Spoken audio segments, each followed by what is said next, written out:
ಪ್ರಪಂಚದಲ್ಲಿ ಹಂಗೆ ಗಮನಿಸಿ, ಯಾರಿಗೋ ಸಂತೋಷ ಆದರೂ ತಡ್ಕೊಳಕ್ಕಾಗಲ್ಲ, ಯಾರಿಗಾರು ದುಃಖ ಆದ್ರೂ ಸಂತೋಷ ನಮಗೆ. ಪಾಂಡುಪುರದ ಸ್ಕೂಟ್ರ್ ಮೆಕ್ಯಾನಿಕ್ ಒಬ್ರಿಗೆ 25 ಕೋಟಿ ಲಾಟ್ರಿ ಹೊಡೆದ್ಬಿಟ್ಟಾರೆ. ಭಲೇ ಜನಕ್ಕೆ ನಿದ್ದೆ ಬಂದಿಲ್ಲ, ಒದಾಡಾಕ್ಬಿಟ್ಟವ್ರೆ, ನಾನು ತಗೊಂಡಿದ್ರೆ ಹೌದು ಹಾಳು ಲಾಟ್ರಿ ಟಿಕೆಟ ಅಂತ. ಕೆಲವರು ಪ್ರಾಜ್ಞರು ಪಾಪ ಎಷ್ಟು ವರ್ಷದಿಂದ ಲಾಟ್ರಿ ಆಡ್ತಿದ್ನೋ ಏನೋ ಪಾಯಿ, ಬಡವ ಬಿಡು ಚೆನ್ನಾಗಿರ್ಲಿ ಅಂತ ಕೆಲವರು ದುಡ್ಡು ಅಷ್ಟು ಬರೋದಿಲ್ವಂತೆ, ಅರ್ಧ ಬಂದಂತೆ, ಅರ್ಧ ಸಮಾಧಾನ ಇವ್ರಿಗೆ ಸಮಾಧಾನ, ಅವ್ರಿಗೆ ಅರ್ಧ ದುಡ್ಡು ಕಿತ್ಕೊಂಡ್ರೆ ಗೌರ್ಮೆಂಟ್ ಅವ್ರು ಈ ಪುಣ್ಯಾತ್ಮರು ಸಮಾಧಾನ. ಎಷ್ಟು ಹೊಟ್ಟೆ ಕಿಚ್ಚು ಜನಕ್ಕೆ. ಈ ಲಾಟ್ರಿ ಕತೆ ಅಂದಾಗ ಒಂದು ಜ್ಞಾಪಕ ಬಂತು. ಯಾರೋ ಒಬ್ಬ ಆ ವ್ಯಕ್ತಿಗೆ ಹಾರ್ಟ್ ಪೇಷಂಟ್, ಅವನು ತಿಂಗ್ಳಿಗೆ ಒಂದ್ಸತಿ ಮಂಡ್ಯಕ್ಕೆ ಹೋಯ್ತದ ಟೆಸ್ಟ್ ಮಾಡಿಸೋಕೆ. ಇವನ್ಗೆ ಆಚಾರಕ್ಕೆ ಅಲ್ಲೆಲ್ಲೋ ಒಂದಿನ ಒಂದು ಲಾಟ್ರಿ ಟಿಕೆಟ್ ತಗೊಬಂದ್ಬಿಟ್ಟವನೆ, ಹಾರ್ಟ್ ವೀಕು. ಲಾಟ್ರಿ ಟಿಕೆಟ್ ತಗೊಂಬಂದವನೇ ಅವತ್ತು ಡ್ರಾ. ಮಗನಿಗಂತ ಎಲ್ಗೋಯ್ತಾ ಇದೆ, ಎಲ್ಲಿದೆಯಾ? ಆ ಹೊರಗಡೆ ಕಣಪ್ಪ, ತಗೋ ಲಾಟ್ರಿ ಟಿಕೆಟ್ ತಗೋ, ಚೆಕ್ ಮಾಡಿ ನೋಡು, ನಮ್ಮ ಹಣೆ ಬರಕ್ಕೆ ಯಾವ ಪ್ರೈಸ್ ಬಂದ ನೋಡು ಅಂದ. ಅವನು ನೋಡ್ತಾನೆ 1 ಕೋಟಿ ಬಹುಮಾನ ಬಂದ್ಬಿಟ್ಟದೆ. ಮಗನ್ ಖುಷಿ ತಡ್ಕೋಕಾಗ್ಲಿಲ್ಲ, ಕೂಕಬಿಟ್ಟು ಅವೋ ಅಂದ. ಅವ್ವ ಓಡ್ ಬಂದ್ಲು, ಎಲ್ಲ ಮಗ ಅಂದ್ಲು, ಅಪ್ಪನ್ಗೊಂದು 1 ಕೋಟಿ ಬಂದದೆ ಅಂದ. ಹೇಳ್ಬಿಟ್ಟು ಕಣಪ್ಪ ಜೀವ ಬಿಟ್ಬಿಡ್ತಾನೆ, ಮೊದಲೇ ಹಾರ್ಟ್ ವೀಕ್ ಆಗದೆ. ಈಗ ಅವನಿಗೆ ಹೇಳ್ದೆ, ಅವ್ನು ಕರ್ಕೋಗಿ ದುಡ್ಡು ತರಬೇಕಲ್ಲ ನಾವು. ಏನು ಮಾಡುವ ಈಗ, ಯಾರ ಕೈಲಿ ಹೇಳಿಸುವ? ಏನಾರ 1 ಕೋಟಿ ಬಂದಿದ್ದಾರೆ ಗ್ಯಾರಂಟಿ ಸತ್ತೋಯ್ತ ನಾವು. ಕೊನೆಗೆ ಯಾರೋ ಇವ್ರ ಕಡೆ ಬಸ್ರಳ್ಳಿ ಡಾಕ್ಟ್ರ್ ಇದ್ರು, ಅವನಿಗೂ ವಯಸ್ಸಾಗಿತ್ತು 60 ವರ್ಷ 65 ವರ್ಷ, ಭಾಳ ಅನುಭವಿ ಡಾಕ್ಟ್ರು. ಹೋಗಿ ಮಗ ಕೇಳ್ಕೊಂಡ, ಡಾಕ್ಟ್ರೇ ನಮ್ಮ ಅಪ್ಪನಿಗೆ 1 ಕೋಟಿ ಪ್ರೈಸ್ ಬಂದದೆ, ಏನಾರ ಬಂತು 1 ಕೋಟಿ ಅಂದರೆ ಎದೆ ಹಿಡ್ಕ ಸತ್ತೋಯ್ತಾನೆ ಗ್ಯಾರಂಟಿ, ಹೆಂಗೆ ಹೇಳೋದು? ಅದಕ್ಕೆ ಡಾಕ್ಟ್ರ್ ಅಂದರು, ಒಂದು ಕೆಲಸ ಮಾಡು, ಕರ್ಕೊಂಬಂದ್ಬಿಡು ಸಾಯಂಕಾಲ ನಿಮ್ಮ ಅಪ್ಪನ್ನ, ನಾನು ಹೇಳ್ತೀನಿ ಅಂದರು. ಕರ್ಕೊಂಡು ಹೋದ.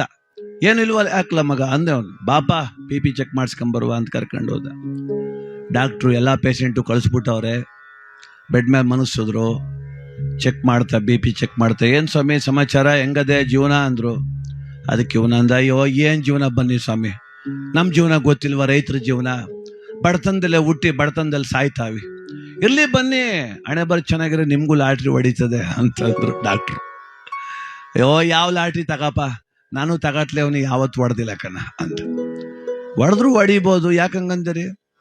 ಈಗ ಅಕಸ್ಮಾತ್ ನಿಮ್ಗೆ ಒಂದು 20 ಲಕ್ಷ ಲಾಟ್ರಿ ಹೊಡೆದ್ರೆ ಏನು ಮಾಡಿರಿ? 20 ಲಕ್ಷ ಅಂತೀಯಲ್ಲಪ್ಪ, 25 ಲಕ್ಷ ಸಾಲ್ವೇ ಅದೇ, 20 ಲಕ್ಷ ಲಾಟ್ರಿ ಹೊಡೆದ್ರೆ 20 ಲಕ್ಷ ಸಾಲ್ತಿರ್ತದೆ ಅಷ್ಟೇ ಅಂದ. ಹೌದಾ? ಅಕಸ್ಮಾತ್ ಒಂದು 50 ಲಕ್ಷ ಹೊಡೆದ್ರೆ ಅಂದ್ರು.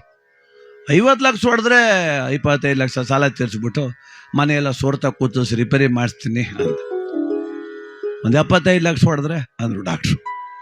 75 ಹೊಡೆದ್ರೆ ನಮ್ಮ ಐದಂಗೆ ಒಂದು ಕಾರ್ಗಿರಿ ತಗೊಡ್ತೀನಿ, ಮದುವೆ ಮಾಡ್ಬೇಕಲ್ಲ ಅಂದ. ಆಯ್ತಪ್ಪ, ನಿಮ್ಮ ಮನೆ ಬರ ಚೆನ್ನಾಗಿದ್ದೀವಿ, 1 ಕೋಟಿ ಹೊಡೆದ್ರೆ ಅಂದರು ಡಾಕ್ಟ್ರು. ಅವನೇನಂತ ಗೊತ್ತಾ? ಡಾಕ್ಟ್ರೇ 1 ಕೋಟಿ ಏನಾರ ನಂಗೆ ಬಂದ್ಬಿಟ್ರೆ, ಇಲ್ಲ ಅದೆಲ್ಲ ಬೋರಪ್ ನಾಣುವೆ, 50 ಲಕ್ಷ ನಿಮ್ಗೆ ಕೊಟ್ಬಿಡ್ತೀನಿ ಅಂದ. ಡಾಕ್ಟ್ರು ಎದೆ ಹಿಡ್ಕ ತಪ್ಪಂಬಿದ್ದು ಸತ್ತೋಗ್ಬಿಟ್ಟ ಅಲ್ಲಿ. ಇವನ್ ಬದುಸಕ್ಕೆ ಹೋಗಿ ಡಾಕ್ಟ್ರೇ ಹೋಗ್ಬಿಟ್ಟ ಪಾಪ. ಏನ್ ಮಾಡೋದು? ಅವನ್ ಗ್ಯಾರಂಟಿ ಕೊಡ್ತಾನೆ, 1 ಕೋಟಿ ಬದದಲ್ಲ, ಬೋರಪ್ಪನ ಆಣೆ ಬೇರೆ ಇಕ್ಕವನೆ ಅಂತ. ನೋಡಿ, ಸಂತೋಷನೂ ಸಡನ್ನಾಗಿ ಬರಬಾರ್ದು, ದುಃಖನೂ ಸಡನ್ನಾಗಿ ಬರಬಾರ್ದು. ಅದಕ್ಕೆ ನಾವು ಸಮಚಿತ್ತತೆಯಿಂದಿರಬೇಕು. ಸಿರಿ ಬಂದ ಕಾಲಕ್ಕೆ ಮೆರೆಯಬೇಡ, ಕಷ್ಟವೆಂದು ಜೀವನದಲ್ಲಿ ಕುಗ್ಗಬೇಡ, ಸುಖವಾಗಲಿ ದುಃಖವಾಗಲಿ ಸಮಚಿತ್ತತೆಯಿಂದ ಸ್ವೀಕರಿಸು, ಸಮಾಧಾನದ ಬದುಕು ನಿನ್ನದಾಗಲಿ ಅಂತಾರೆ ಜ್ಞಾನಿಗಳು. ಆದ್ದರಿಂದ ಸಮಾನತೆಯಿಂದ ಸಮಚಿತ್ತತೆಯಿಂದ ವ್ಯವಧಾನದಿಂದ ಬದುಕೋಣ. ಕಷ್ಟ ಸುಖ ಯಾವುದಾದ್ರೂ ಇರಲಿ, ಅದನ್ನು ಎದುರಿಸುವಂಥ ದಿಟ್ಟತನ ನಮ್ಮೆಲ್ಲರಿಗೂ ಕೂಡ ಇರಲಿ ಬಂಧುಗಳೇ.